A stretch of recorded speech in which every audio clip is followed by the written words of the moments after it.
Қайырлы күн достар, бүгін сіздерге мамықтай жұмсақ пеште пісетін пирожкидің рецептімен бөлісемін. Анашымның фирменный пирожкиі өте дәмді. Сіздер де жасап көріңіздер. Салмасына капустамен және картошкамен жасадым. Өте дәмді болып шықты, жұмсақ. Менің рецептерім сіздерге ұнаса, комментарий бөліміне пікірлеріңізді қалдыра кетіңіздер. Ең алдымен таза ыдысымызға жылы су, жылы сүт, қант, құрғақ ашытқы және ұнымызды саламыз. 16 ас қасық көлемінде. Венчиктің көмегімен жақсылап араластырып, бетін пищевой пленкамен жауып, 10 минутқа қалдырамыз. Сонда қамырымыз жақсы көтерілетін болады.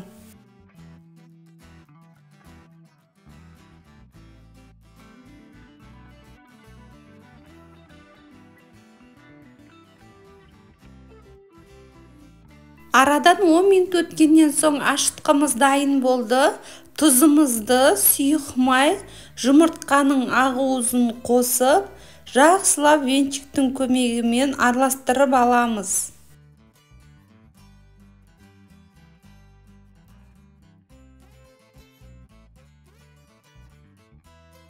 Електен өткізілген ұнымызды салып, қолымызбен жұмсақ қамыр илеп аламыз.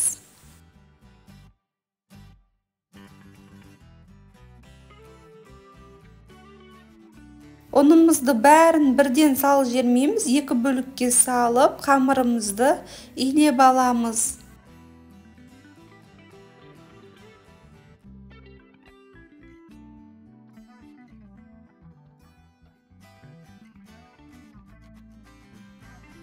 Қамырды илеп алдық. Қараңыздаршы, бейнедегідей осындай жұмсақ болу қажет. Ендігі кезекте қамырымызды пищевой пленкамен орап, көтерілуге 30 минутқа қалдырамыз. Қамырымыз дайын болғанша салмасын дайындайтын боламыз. Салмасына майдалап турап алған картопымызды кастрюльге салып, су құйып қайнатып аламыз.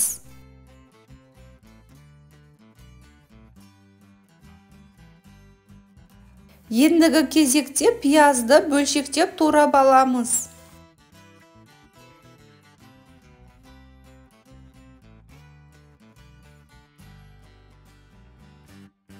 Газ плитаға тапамызды қойып, сұйық майымызды құйып, майымыз қызғаннан соң пиязымызды салып, қызартып, қуырып аламыз.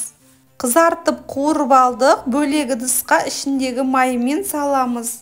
Картопымыз дайын болды, тұзымызды салып, араластырып, бөлек ыдысқа сүзіп аламыз. Картопты пюре қылып езіп аламыз. Піскен пиязымызды майымен қосып салып, дәміне қарай тұз, бұрыш, күркума қосып, жақсылап араластырып аламыз.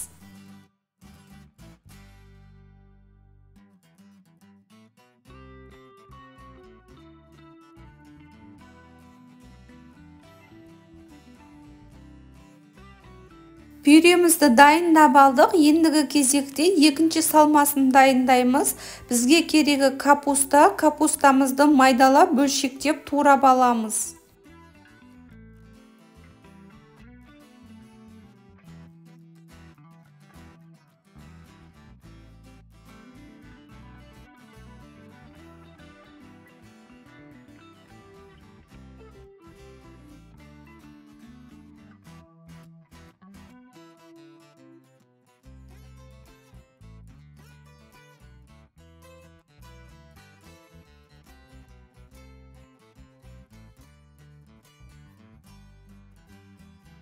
Көкөністерімізді дайындап турап алдық. Қамырымыз да дайын болып қалыпты. Қараңыздаршы, қандай жақсы көтерілген. Ендігі кезекте қамырымызды бөліктерге бөліп аламыз. Силикон төсенішіне ұнымызды сеуіп аламыз. Қамырымыз сәл қолға жапсатын болғандықтан ұнымызды сеуіп, 1-2 илеп бөліктерге бөліп аламыз.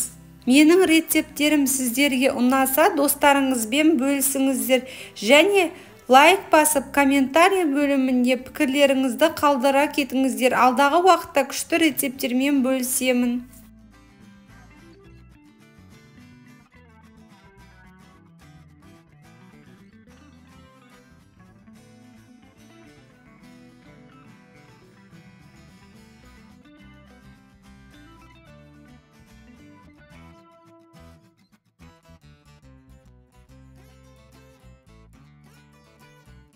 Пирожкиіміз бірдей көлемде шығу үшін біркелкі қылып кесіп, қолымыздың көмегімен думалақтап аламыз. Осы рецепт бойынша менде 24 пирожки шықты. Барлық қамырымызды осылай бейнедегідей қолымыздың көмегімен думалақтап шығамыз. 10 минутқа бетін жауып қалдырамыз. Сонда пирожкиіміз әдемі болып көтеріледі.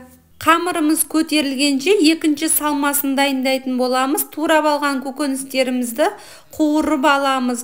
Газ плитамызға тапамызды қойып, сұйық майымызды құйып, майымыз қызғаннан соң пиязымызды қызартып қуырып аламыз.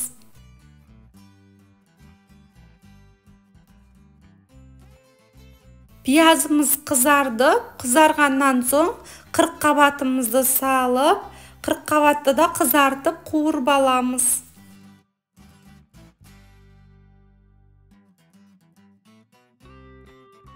грамм сары майымызды салып, араластырамыз. Және бір жұмыртқамызды салып, араластырамыз.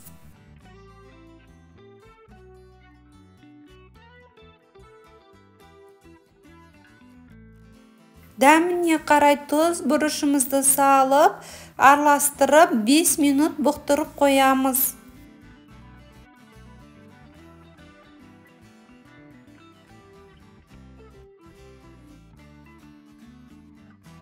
Қырыққабаттан жасалынған салмамыз дайын болды. Бөлек ыдысымызға салып аламыз, тез суытып алу үшін.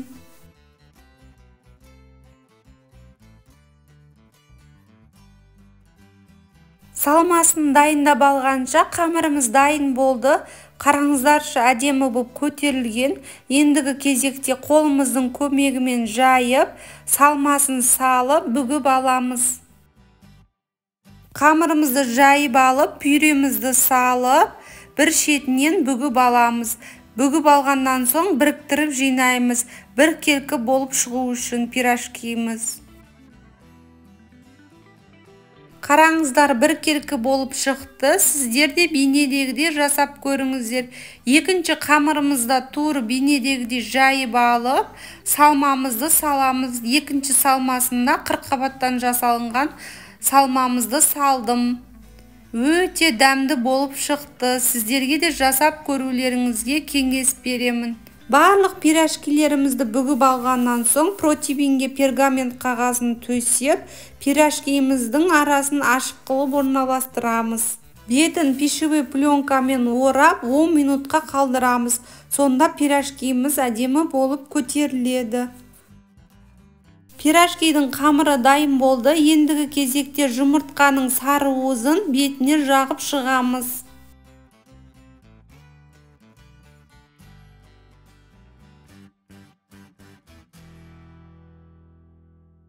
Пирожки әдемі болып шығу үшін қамыр кесетімен бетін осылай әсемдеп шығамыз. Қызып тұрған пеште 180 градуста 30 минут пісіріп аламыз.